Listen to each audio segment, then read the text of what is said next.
Boa noite a todos. Shavuot Tov, já uma boa semana para todos, né, que se inicia. Que o Eterno possa nos dar a direção para caminhar até o próximo Shabat, não é isso, Leomar? E entendermos e cumprir tudo aquilo que Ele tem para nós ao longo dessa semana. E dizer aos visitantes que estão aqui presentes, sejam bem-vindos. Esta casa pertence ao único Criador dos céus e da terra, é dele.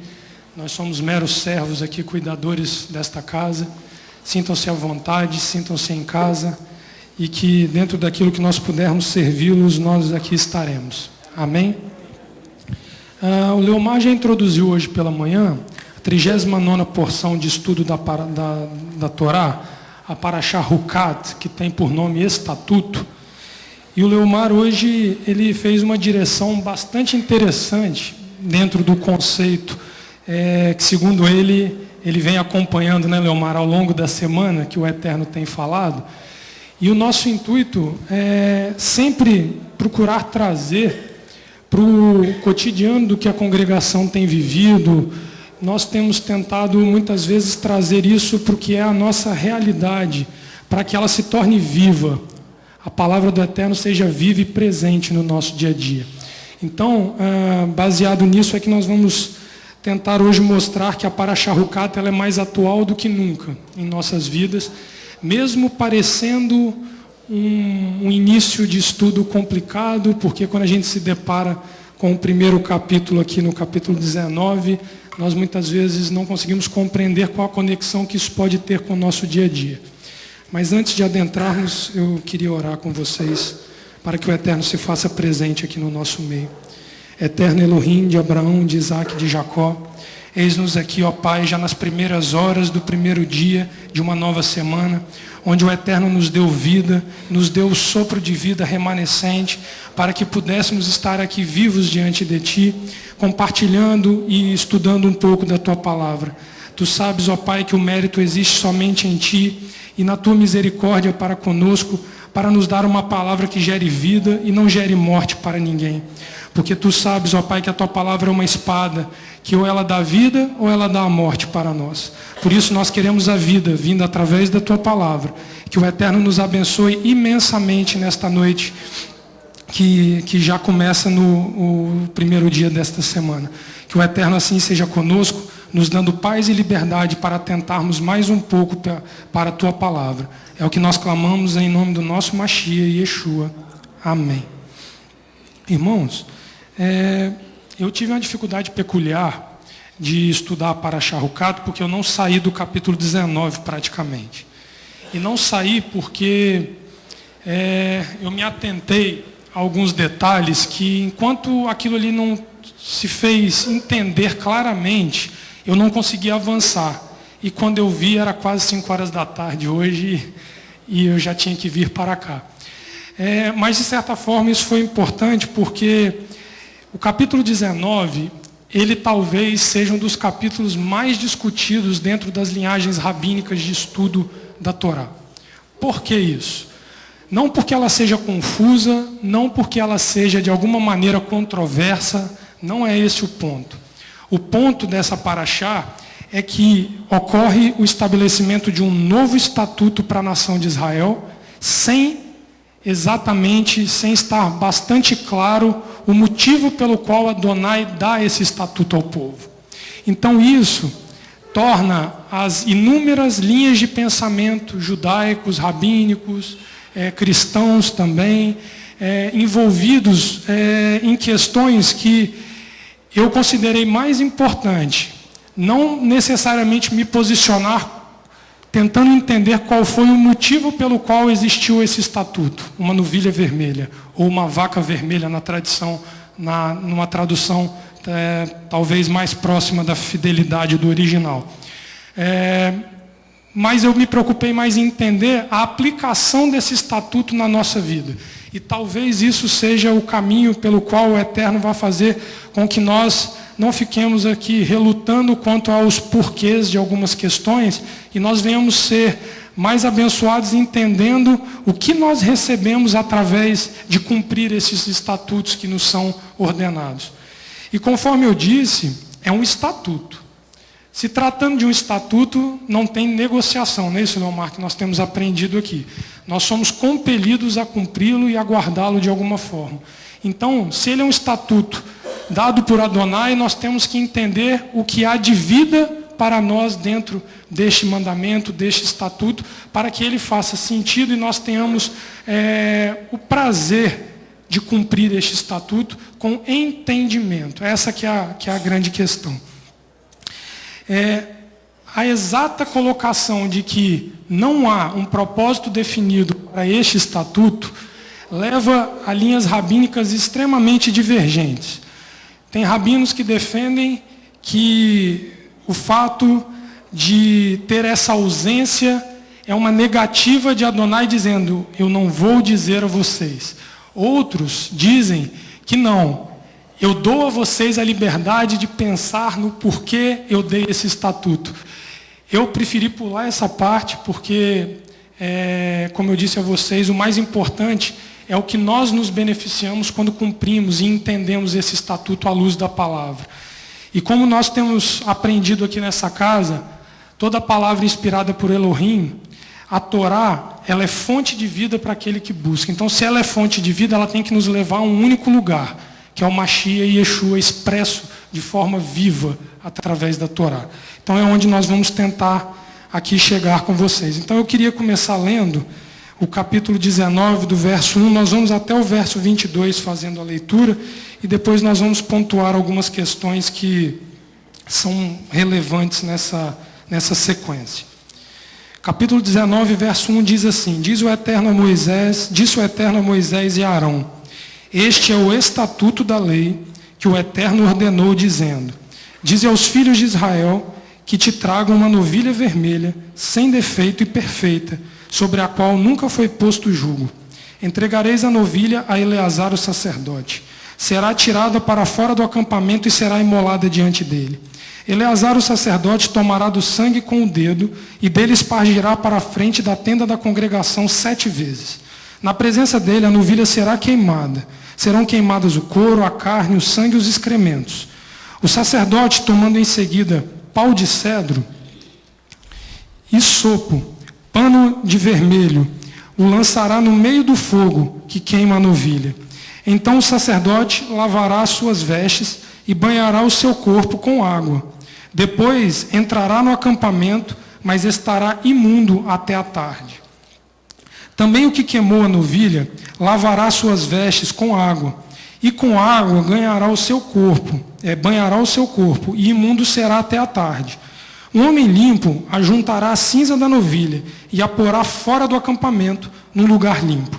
Será guardada pela comunidade dos filhos de Israel para uso na água purificadora, é oferta pelo pecado.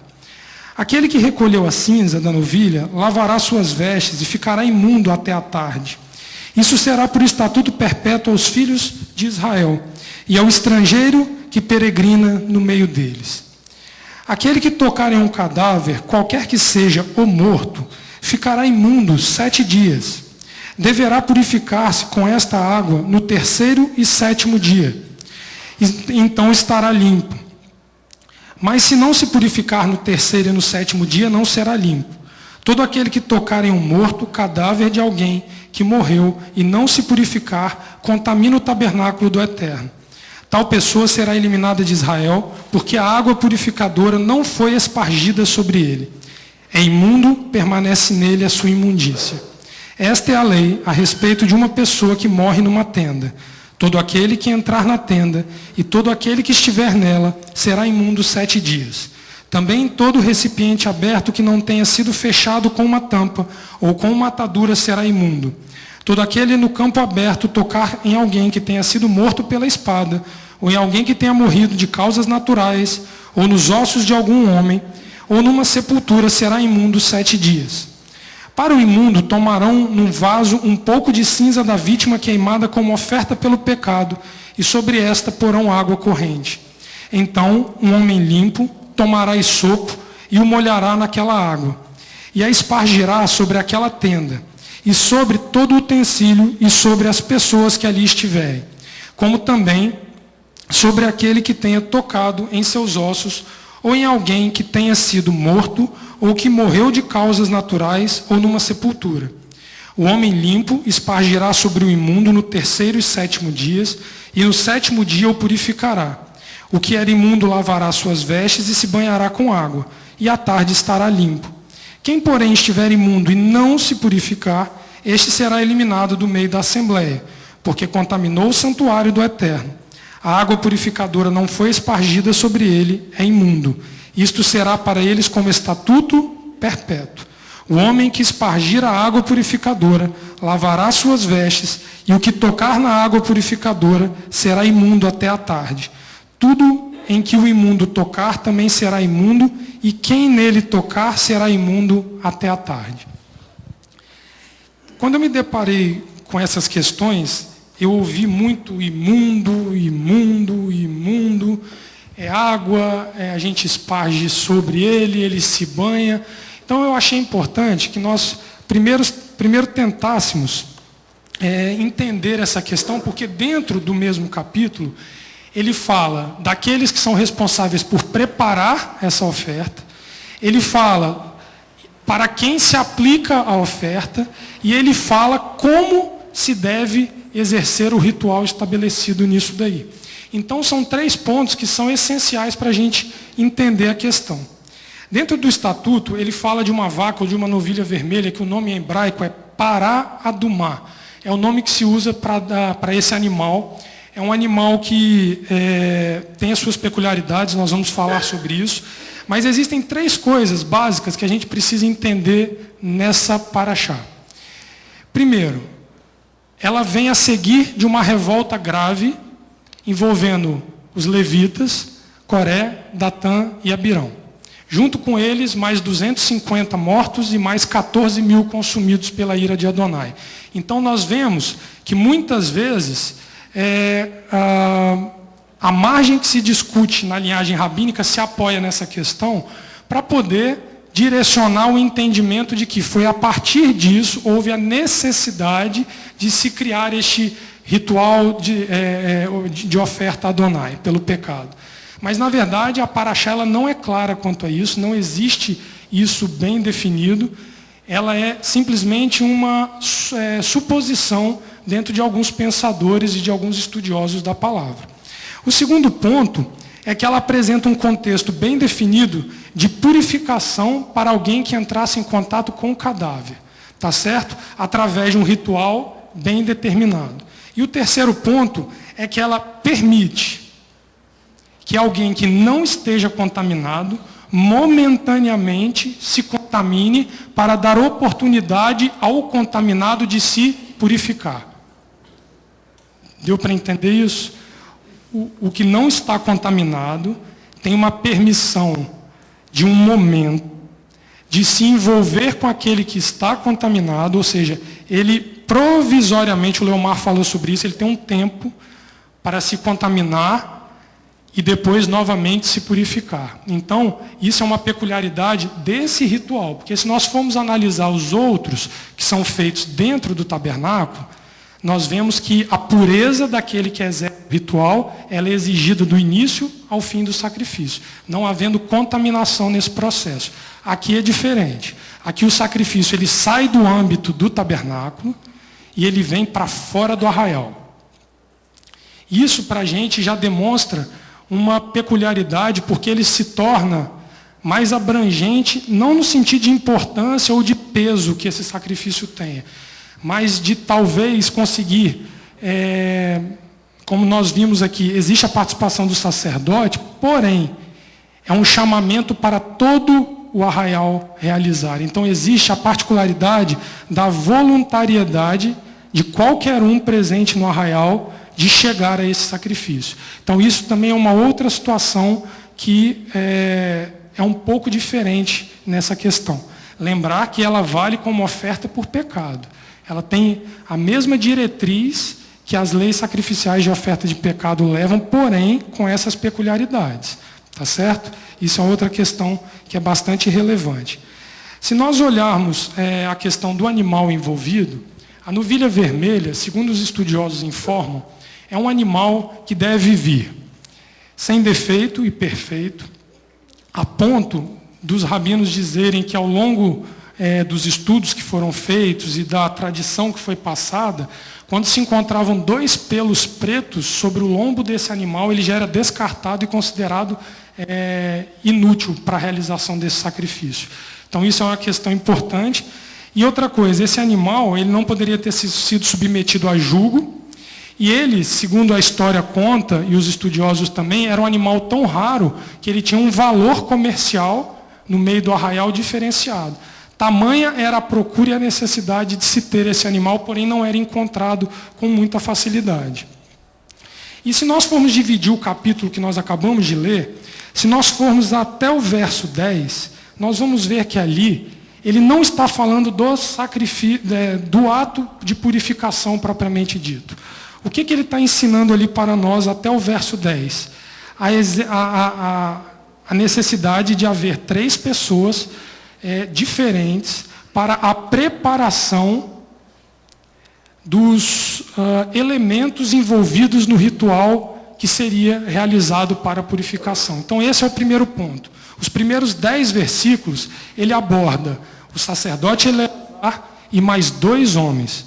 Cada vez que um deles exercia sua função, ele automaticamente se ausentava, se banhava e se purificava. Outro vinha, fazia uma segunda função, tomava a mesma posição. E o terceiro vinha e fazia a sua função e saía para se purificar também.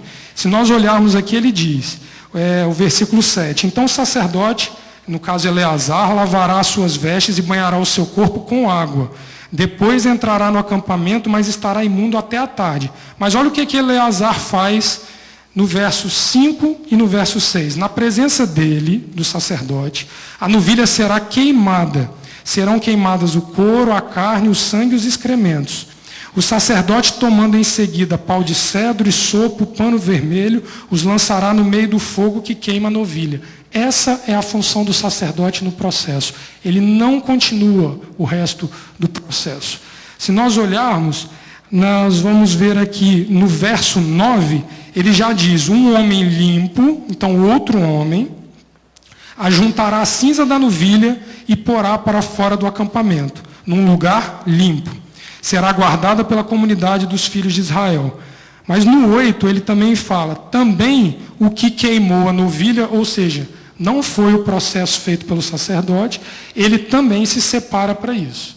Então, aqui nós vemos uma exigência de participação não exclusiva do sacerdote para a realização disso, trazendo ao povo, ao arraial em si só, uma participação importante dentro desse processo.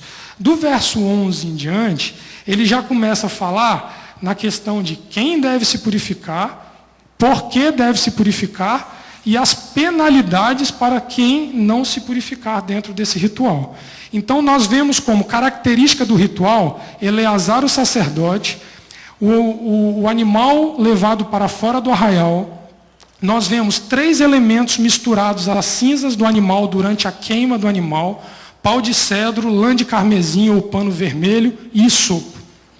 Importante, eu queria fazer um parêntese sobre isso, só para deixar claro, o pau de cedro é o tronco da árvore do cedro mesmo. Eles utilizavam não o cerne, porque o cerne, que é o centro do tronco, ele é esbranquiçado.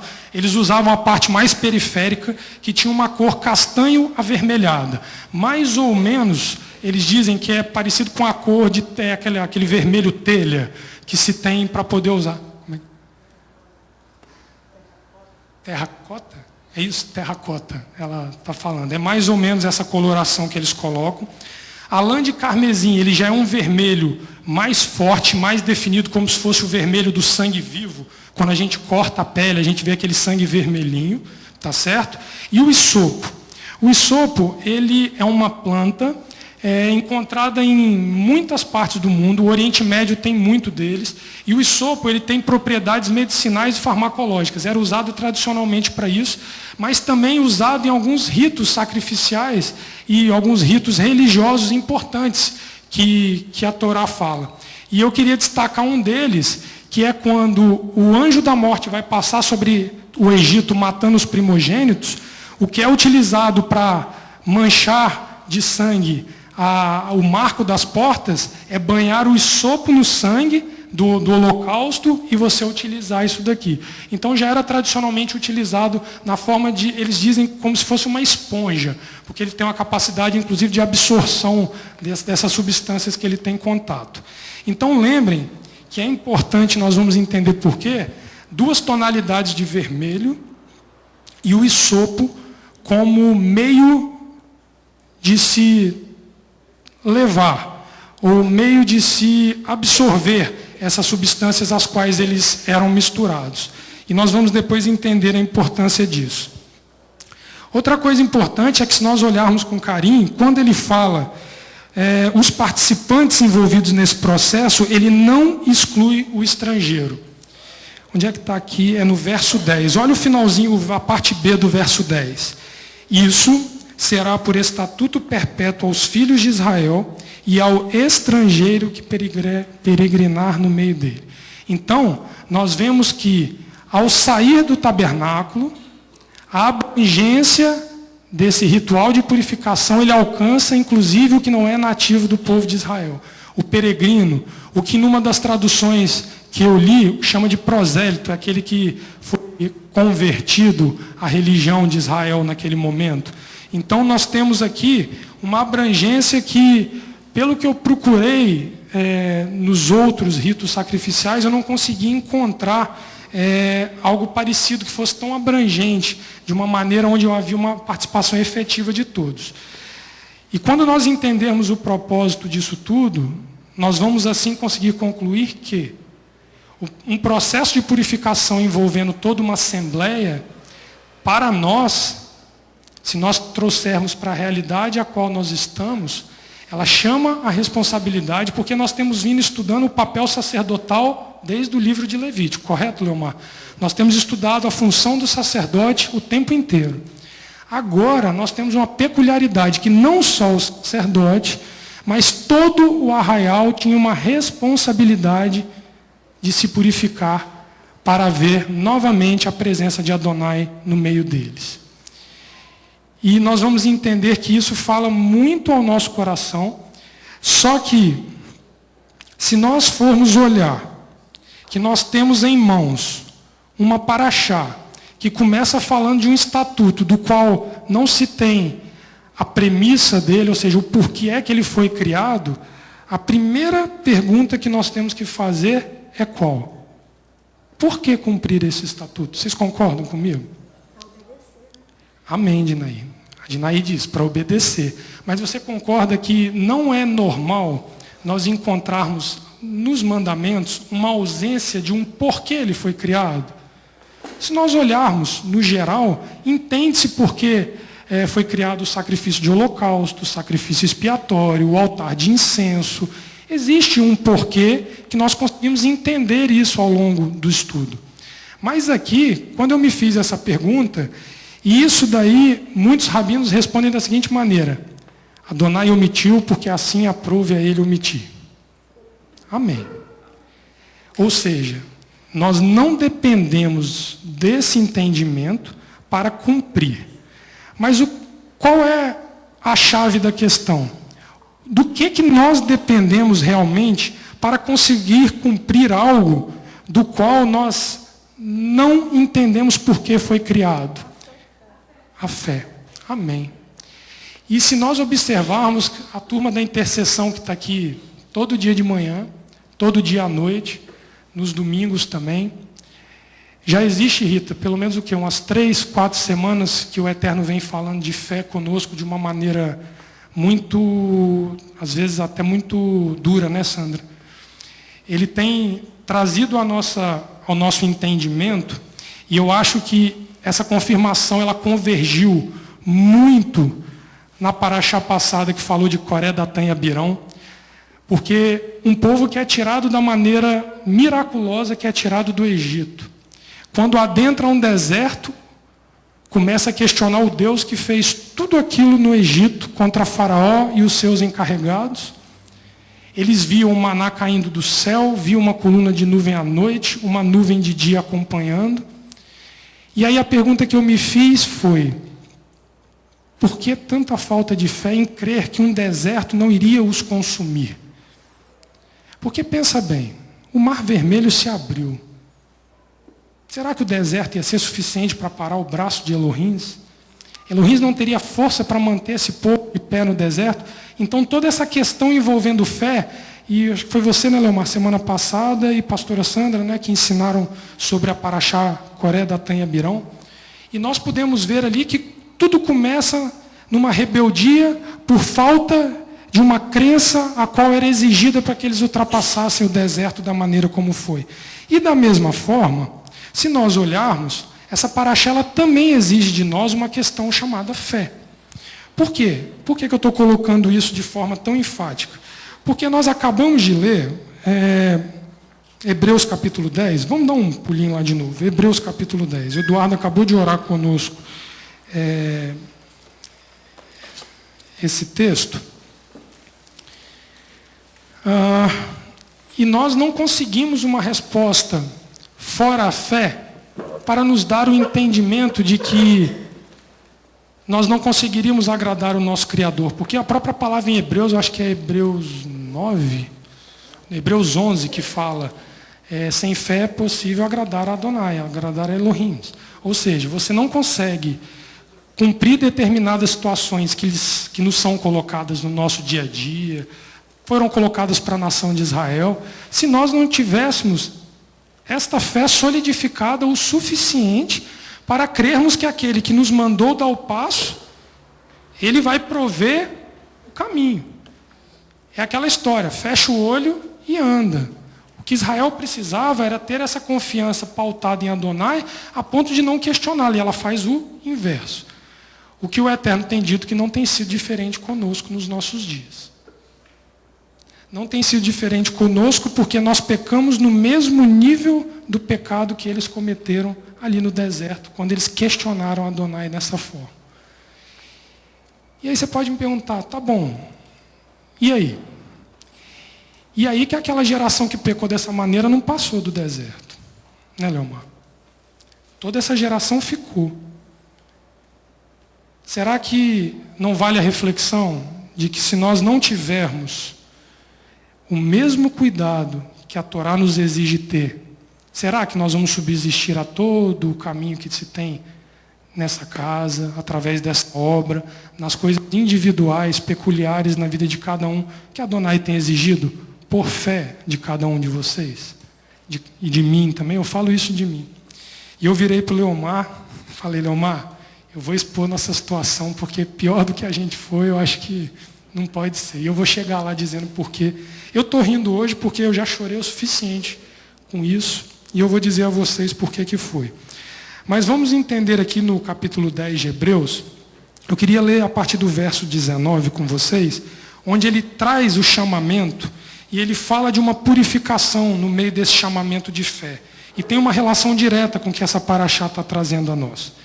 Portanto, irmãos, tendo ousadia para entrar no Santo dos Santos, ou seja, na presença de Adonai, pelo sangue do Mashiach, Yeshua, pelo novo vivo caminho, que ele nos consagrou pelo véu, isto é, pelo seu corpo, tendo grande sacerdote sobre a casa de Elohim, cheguemo-nos com verdadeiro coração em plena certeza de fé, tendo o coração purificado da má consciência e o corpo lavado com água limpa.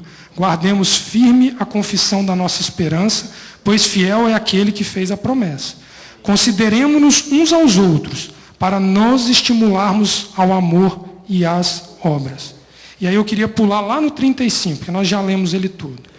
Portanto, não lanceis fora a vossa confiança, que tem uma grande recompensa. Necessitais de perseverança, para que, depois de haveres feito a vontade de Elohim, alcanceis a promessa. Pois ainda em pouco tempo, aquele que há de vir virá, não tardará. O meu justo, porém, viverá da fé. E se ele recuar, a minha alma não tem prazer nele. Nós, porém, não somos daqueles que retrocedem para a perdição, mas daqueles que creem para a conservação da alma. Foi exatamente o oposto que aconteceu com os 14.000, mais Coré, Datã e Abirão e 250. Vocês concordam comigo? Elohim perdeu o prazer que havia neles e os retirou por conta da rebeldia causada por eles, e levando a uma contaminação de todo o povo. E a misericórdia de Adonai ela é tão grande, para quem às vezes tem dificuldade de enxergar a misericórdia dentro da Torá, e nós falamos isso aqui hoje de manhã, que poderia ter sido mais de 14.000. Se Moisés e Arão não intervêm com incensário no meio do povo, a tragédia poderia ser muito maior do que foi. Então, só um pouquinho. O interessante é que a ação de Arão ali não foi por ordem de Adonai. Foi simplesmente pela experiência que Moisés adquiriu com aquela geração. Ele voluntariamente se bota entre o juízo de Adonai e o povo. Exatamente. Leomar está falando, ele fica entre vivos e mortos. Ele teve a coragem de se colocar entre o juízo de Adonai. Você imagina o que é uma terra se abrindo, um consumo de fogo vindo e você entrando no meio, clamando por misericórdia. Essa foi a postura de Arão ali, quando pega aquele incensário debaixo da ordem de Moisés para poder fazer isso. Porque esse era o chamado sacerdotal que ele tinha. Ou seja, ele já era maduro com o sacerdócio dele.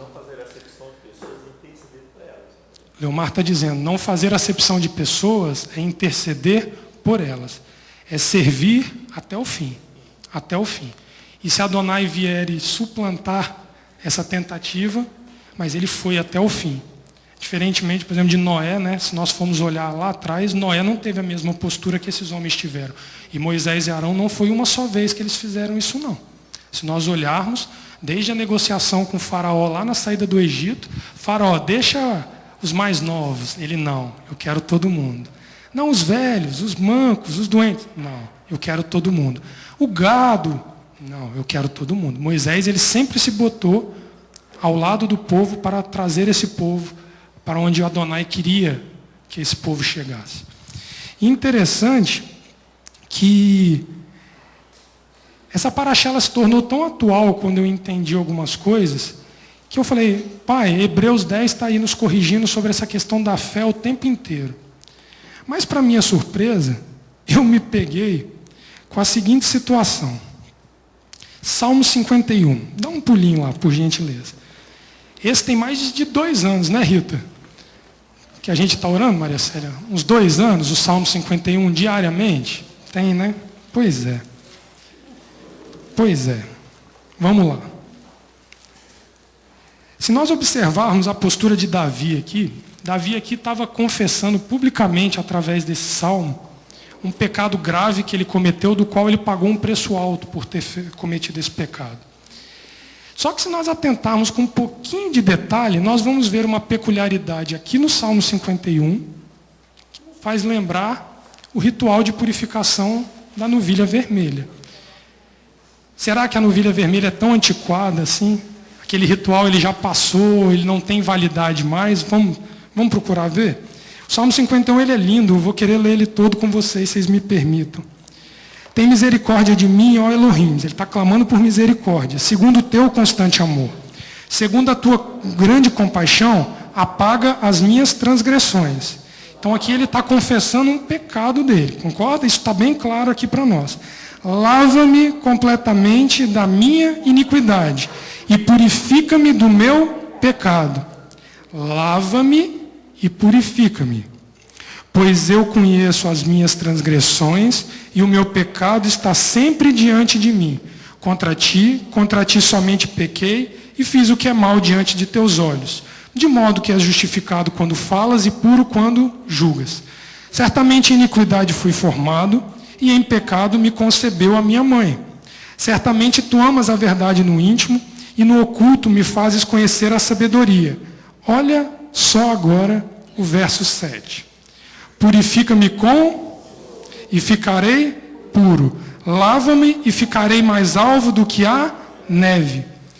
Os estudiosos dizem que ele clama para ficar alvo, mais alvo do que a neve, porque ele era manchado pelos seus próprios pecados, pelas suas próprias obras da carne que ele havia cometido. E normalmente, a cor que se traduz a mancha de pecado, quando se fala nesses termos, é o vermelho. O que nós vimos lá atrás. Nós vimos o hisopo misturado ao pau de cedro, misturado à lã de carmesim. Concorda? Concordo. Leonardo, lembrando que esse mesmo material é utilizado ali quando o sacerdote identificava no ser do homem, no homem em si, detectava a que nós chamamos de lepra, né? O texto bíblico chama de lepra, mas não, os rabis nos ensinam, né, é uma impureza tão intensa que ela expõe a sua pele, ela fica exposto pública, na sua pele, é pública, torna-se pública, até mesmo na casa havia as manchas, e era esse mesmo material que iria se utilizar para a purificação daquele que estava contaminado dessa forma. Amém. Ele continua dizendo no verso 8, faz-me ouvir júbilo e alegria, regozijem-se os ossos que tu quebrastes. Esconde a tua face dos meus pecados e apaga todas as minhas iniquidades. Cria em mim, ó Elohim, um coração puro e renova em mim um espírito reto. Não me lances fora da tua presença e não retires de mim o teu Espírito Santo. Torna a dar-me a alegria da tua salvação e sustém-me com o espírito disposto a obedecer. Então ensinarei aos transgressores os teus caminhos e os pecadores a ti se converterão. Livra-me dos crimes de sangue, ó Elohims, Elohims da minha salvação, e a minha língua cantará a tua retidão. Abre, ó Eterno, os meus lábios, e a minha boca entoará o teu louvor. Não te comprases em sacrifício, senão eu os traria. Não te deleites em holocaustos. Os sacrifícios para Elohim são o espírito quebrantado. A um coração quebrantado e contrito não desprezarás, ó Elohim. Abençoa Sião segundo a tua boa vontade. Edifica os muros de Jerusalém. Então te agradarás os sacrifícios de retidão, dos holocaustos e das ofertas queimadas. Então sobre o teu altar se oferecerão novilhos. O que Davi está dizendo aqui? Que as ofertas, os sacrifícios ficaram para trás? Não. O que ele está falando aqui é que a essência de se fazer o sacrifício, de se realizar a purificação, era transformar ele num homem que agradasse ao Eterno. Nada mais era do que a consciência de Davi. Aqui Davi toma a consciência plena daquilo que a Torá nos ensina através dos ritos sacrificiais. Por isso que nós não temos como abandonar o entendimento dessa liturgia, desses ritos religiosos que a Torá nos ensina, porque no fundo, elas são mais do que atos físicos de sacrificar um ou outro animal. Ela tem sim o sacrifício físico daquele animal, mas querendo trazer para mim e para você o ensinamento de algo maior, que era embutir os mandamentos e os ensinos da Torá no coração, na consciência, no pensar e no agir de cada um que conhece a Torá. Então Davi aqui já dá sinais de que ele entendia a essência pela qual o sacrifício foi criado. E não necessariamente ele era um religioso cumpridor de um sacrifício. Davi foi além disso. Porque a Torá, ela é fonte de vida, porque ela traz para mim e para você uma mudança de atitude, de postura, mediante ao temor que nós desenvolvemos pela própria palavra. Amém? Porque aí nós temos a consciência de que o sacrifício do animal, como diz Davi aqui no final, ele tem validade. Porque você sacrificou e ao mesmo tempo, no seu coração, aquilo trouxe uma mudança, aquilo trouxe um retorno, aquilo trouxe uma conversão no seu coração, das práticas erradas que você tinha para as práticas as quais a Torá te encoraja a ter. Então, quando nós olhamos, é muito parecido.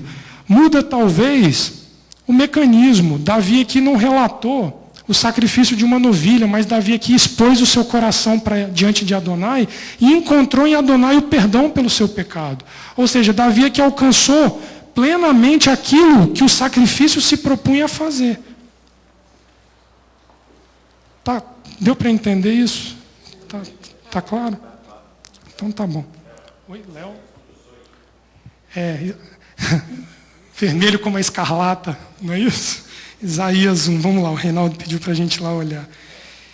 Eu tirei ele agora à tarde, o Reinaldo, eu ia falar dele. Isaías capítulo 1, verso 18. É exatamente, Reinaldo, dentro desse contexto, dentro da apresentação que o homem vem fazer diante de Adonai, existe uma exigência de que você se apresente purificado, puro, santificado. Aí ele diz, Isaías 1, verso 18, vinde e conversemos, diz o Eterno. Ainda que os vossos pecados sejam como a escarlata, o carmesim, tá? É um sinônimo.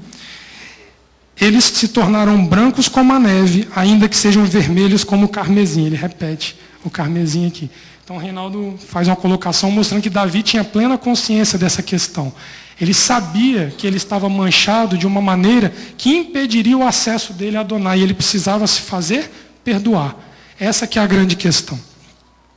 E aí, quando nós nos colocamos e vemos a novilha vermelha com um preceito proibitivo de encostar num cadáver, nós podemos nos perguntar, mas eu não sou médico, eu não trabalho no SAMU, eu não me envolvo com essas questões onde eu tenho um contato físico com o cadáver, não é agente funerário, né? O Leomar está falando.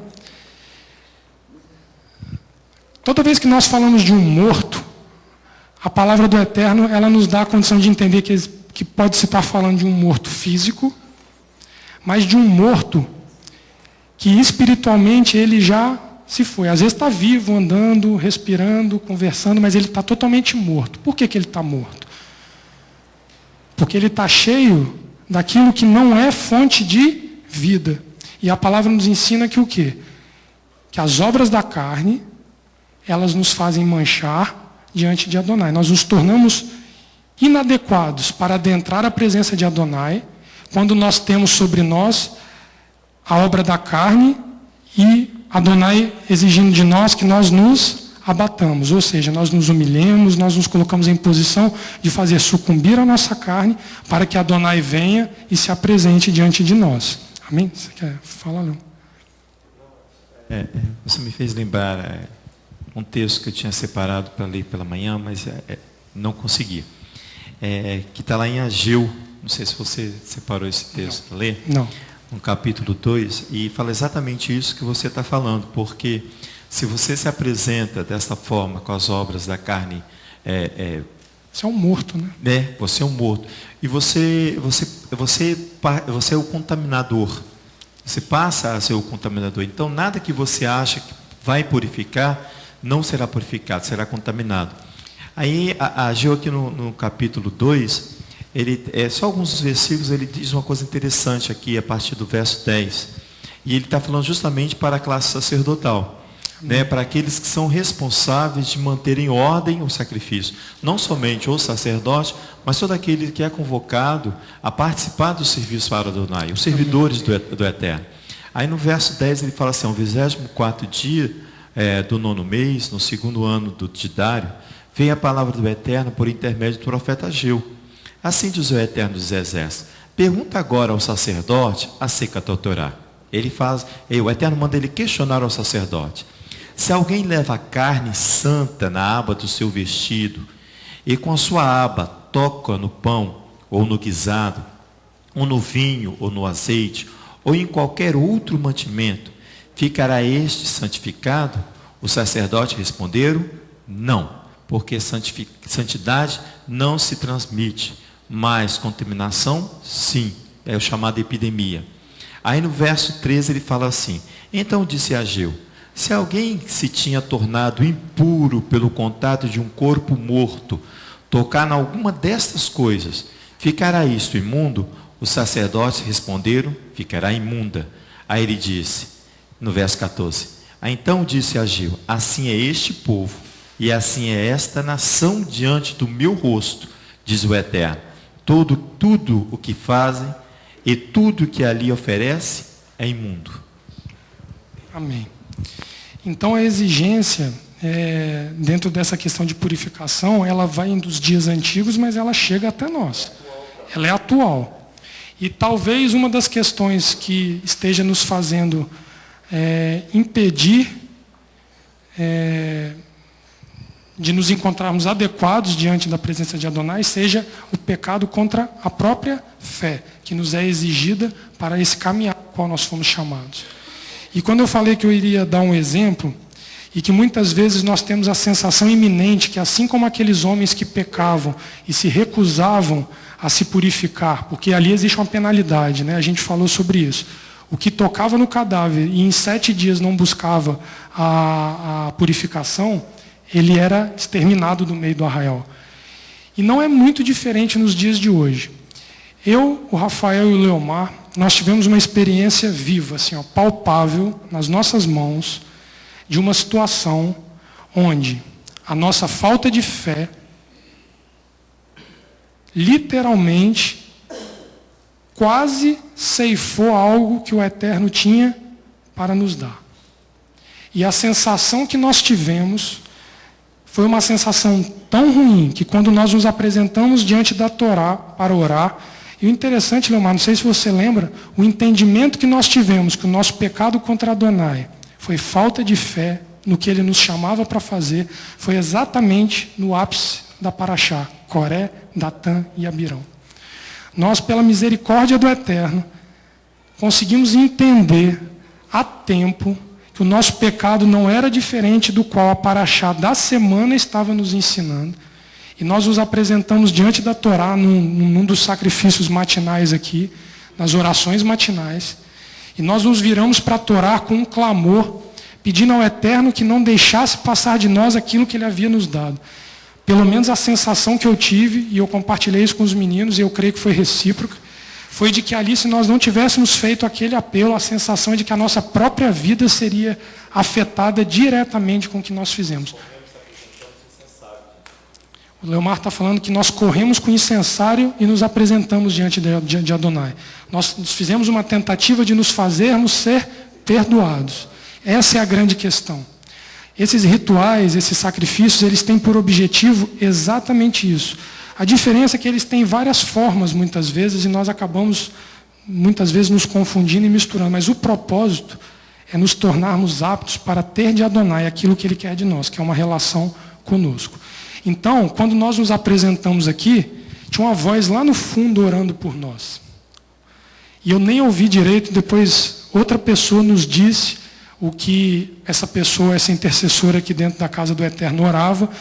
E o Eterno orava, falava para nós, caminhe, avance, vá em frente. Ou seja, Ele ouviu o nosso clamor e pela misericórdia Ele nos manteve vivo nesse processo para que nós ainda tivéssemos como reverter a situação que nós mesmos criamos para nós. Mas nós tivemos que, primeiro, nos fazer perdoar diante de Adonai, que era confessar o nosso pecado e trazer sobre Adonai um clamor de misericórdia para que nós pudéssemos ser aceitos por Ele novamente. Então isso foi uma experiência palpável que nós tivemos, que a questão de falta de fé na atualidade da congregação é uma situação crítica pela qual o Eterno tem falado há semanas conosco. E nós já aprendemos aqui, quando um texto que o Eterno nos dá para orar, ele continua e perpetua conosco aqui, é porque a questão ainda não foi solucionada. Quando nós olhamos a paraxá anterior, era Coré, Datã e Abirão, o problema é com levita e com sacerdote. Agora, a questão de falta de fé abrange a quem, Leomar? A toda a Assembleia e a todo o povo. Adonai mostrando que a responsabilidade de todos, inclusive do estrangeiro que caminha no meio de nós. É isso que a Torá está dizendo para nós. Então, que nós possamos ter esse entendimento de reconhecermos que, sem a fé a qual Ele nos chama, que é a fé de adesão, a fé emuná, que nós já aprendemos aqui, nós não conseguiremos continuar no caminho qual Ele exigiu de nós. E muitas vezes a nossa margem de erro ela é tão pequena que nós nem atentamos para quando nós erramos e para quando nós já aquela situação passou de nós e nós deixamos de usufruir daquela situação. Então muitas vezes o Eterno te dá algo, você fecha o olho, mas não para dar o passo. Você fecha o olho porque você não quer ver o que Ele te deu. Existe também essa situação. Aquele que se cega propositalmente porque não quer enfrentar aquilo que Adonai deu a você. Então isso daí também cai na mesma passividade da qual a punição que está estabelecida ali no ritual, onde você se recusa a se purificar, a tocar no morto, ou seja, você está fazendo valer da sua carne e não quer o conserto, você não quer o ajuste de Adonai, e Adonai fala na palavra dele que não subsistirá no meio do arraial, porque como o Leomar disse, a pessoa que assim permanece, ela se torna contagiosa. Ela não só prejudica ela prejudica o que está ao redor. E Adonai, em nome de preservar a assembleia, ele às vezes não poupa um ou dois ou quantos sejam que tem envolvendo nessa questão. Tá bom? Eu queria ir com vocês lá em João, capítulo 19, que nós vamos ver que a questão de ser atual dessa paraxá, ela se torna bastante clara quando nós vemos aqui a narrativa de João a respeito da crucificação de Yeshua, o nosso Messias. Eu queria começar lendo com vocês os versos 17 e 18 de João, capítulo 19. Evangelho de João, capítulo 19, verso 17. Então os soldados levaram Yeshua. Ele próprio, levando a sua cruz, saiu para o lugar chamado Caveira, ou Calvário, né? Que em hebraico se chama Gólgota, onde o crucificaram, e com ele outros dois, um de cada lado, e Yeshua no meio. Então nós vemos aqui que este local, o qual Yeshua é colocado para ser sacrificado, ele não ficava dentro dos arredores de Jerusalém. Quer dizer, ele ficava nos arredores de Jerusalém, e não dentro dos limites de Jerusalém. O que nos mostra uma particularidade muito interessante quanto à questão envolvendo a novilha. A novilha era levada para fora do arraial, porque como o risco de contaminação se encontrava dentro do arraial, precisava levar todo aquele que precisava se purificar para fora, para estando puro ele retornar. E Yeshua faz esse papel de forma igualzinha. Ele vai lá para fora, levando de Jerusalém toda a impiedade que havia dentro de Jerusalém, recaindo sobre ele os pecados de todos ali e os nossos, levando para fora, para que não houvesse permanência, ou pelo menos oportunidade de permanência da contaminação dentro do arraial. E se nós olharmos um pouquinho mais para frente, os versos 28 e 37, olha que curioso isso aqui. Mais tarde, sabendo Yeshua que tudo estava consumado, e para que a escritura se cumprisse, disse: tenho sede. Estava ali um vaso cheio de vinagre. Embeberam de vinagre uma esponja, colocaram numa vara de sopo e chegaram-na na sua boca. Quando Yeshua recebeu o vinagre, disse: está consumado. E, inclinando a cabeça, entregou o Espírito. E vale lembrar ali no verso 34, que diz assim: contudo, um dos soldados trespassou-lhe o lado com uma lança, e imediatamente saiu sangue e água. Bem parecido, né? Um pouquinho diferente, mas levando a mesma purificação, que lá atrás era sombra do que ele haveria de fazer aqui. Ele dando a oportunidade para a massa, para todos, buscarem a fonte de purificação, encontrada através da vida dele e do sacrifício qual ele faz por cada um de nós. Nesse ponto aqui, se nós olharmos, a grande relevância é nós entendermos que esses ritos sacrificiais na Torá, eles não caíram em desuso como muitos ensinam. Eles apenas sofreram uma adaptação que Hebreus descreve, Leomar, como uma adaptação perfeita, plena e única, da qual não ia precisar ser repetida anualmente. Então Yeshua ali, ele na verdade, ele não faz obsoleto o sacrifício da Torá.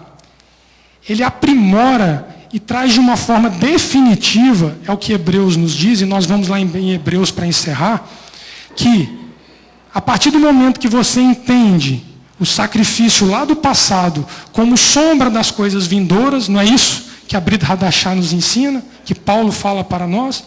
Então, nós temos a condição de entender que Yeshua compila nele, ele converge nele todas as formas e meios que a Torá te dá para buscar arrependimento de pecados, purificação de pecados e alcançar a postura de quê? De pessoa santa, de pessoa pura. Para quê? E nós já estudamos isso lá em Aharemot e Kedoshim.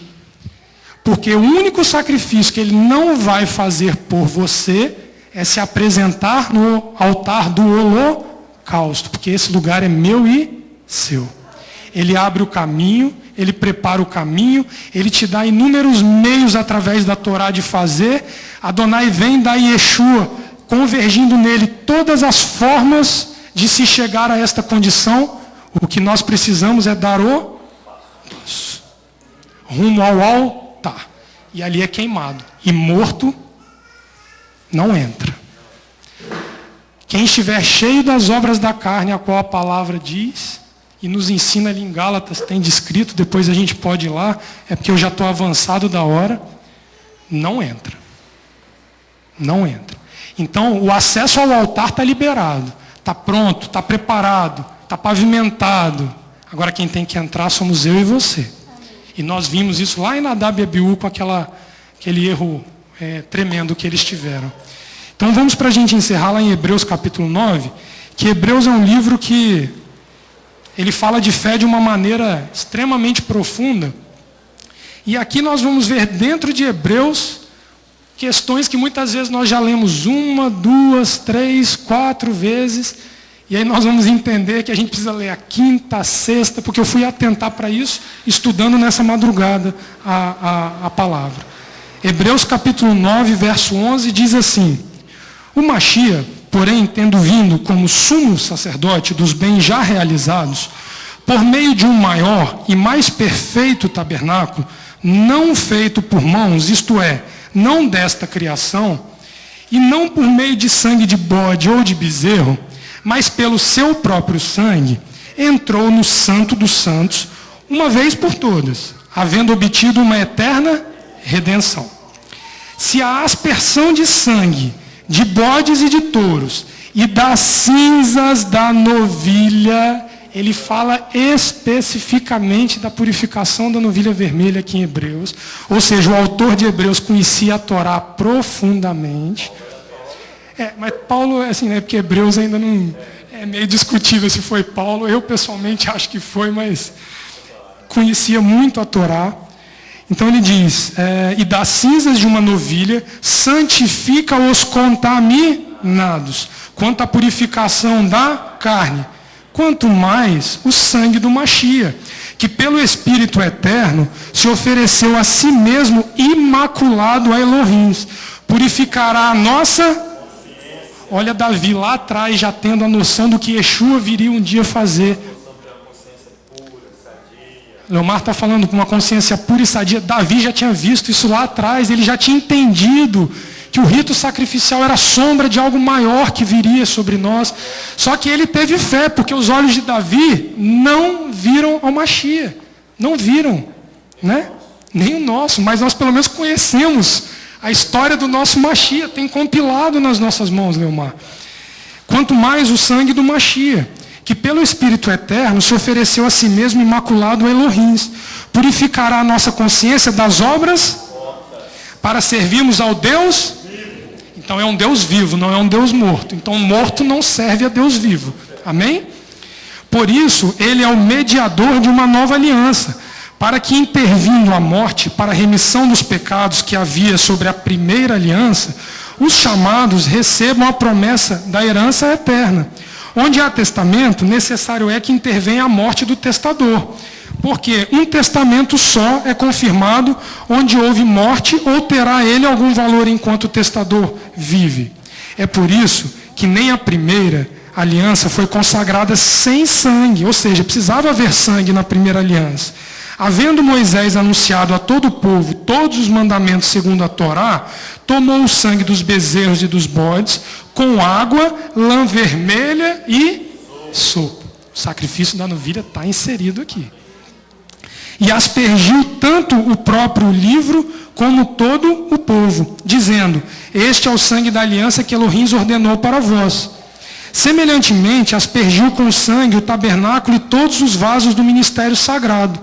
Quase todas as coisas, segundo a Torá, se purificam com sangue, e sem derramamento de sangue não há remissão. Quase todas as coisas se purificam com sangue. A novilha se purificava com água e cinzas. O sacrifício da novilha, ela era queimada e misturada a água com as cinzas da novilha. Amém? Onde é que eu parei, Leomar? No 22, né? Era necessário, portanto, que as figuras das coisas que estão no céu, olha Davi enxergando isso de longe, Leomar, olha que coisa linda, se purificassem com tais sacrifícios, mas as próprias coisas celestiais com sacrifícios superiores a estes. Qual o sacrifício? O Machia não entrou em santuário feito por mãos, figura do verdadeiro, mas no mesmo céu, para comparecer agora por nós perante a face de Elohim. Nem também entrou para se oferecer a si mesmo muitas vezes, como o sumo sacerdote entra anualmente no Santo dos Santos com sangue alheio. De outra forma, necessário lhe fora padecer muitas vezes, desde a fundação do mundo. Mas agora, na consumação dos séculos, uma vez por todas se manifestou para aniquilar o pecado pelo sacrifício de si mesmo. E como os homens está ordenado de morrer uma só vez, vindo depois disso o juízo. Assim também o Machia, oferecendo-se uma só vez, para levar os pecados de muitos, aparecerá segunda vez, sem pecado, aos que o esperam para a salvação. Então, no Machia, converge todas essas questões, envolvendo os ritos religiosos, os sacrifícios estimulados e ensinados pela Torá. O que Yeshua fez não foi anular a Torá. Yeshua fez de forma plena aquilo que estava sendo exercitado anualmente pelo sacerdote, até que chegasse a hora de ser aberto a purificação seria estendida a todos. O Leomar está dizendo que ele não poderia fazer a anulação da Torá, porque eles são estatutos perpétuos. Então, irmãos, quando nós nos depararmos com essas questões dentro da Torá, um pouco de paciência, muita oração e muito estudo, nós vamos conseguir chegar ao entendimento de que, de Gênesis a Apocalipse, a Torá e Yeshua vêm dizendo as mesmas coisas, os profetas vêm dizendo as mesmas coisas, e nós estamos aqui para aprender com a Torá, com Yeshua, com os profetas, com quem quer que seja que esteja contido nesse livro. Então a novilha vermelha ela é atual para nós porque ela fala do nosso Machia de uma maneira viva no nosso meio, trazendo sobre nós o entendimento de que ele morreu de uma forma única, trazendo sobre ele todas as formas de sacrifício discriminadas pela Torá para que nós pudéssemos chegar e ter acesso ao Pai através disso.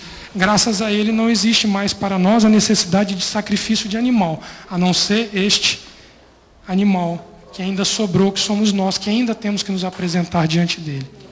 Amém? Que o Eterno nos dê uma semana de paz, traga sobre nós uma semana produtiva.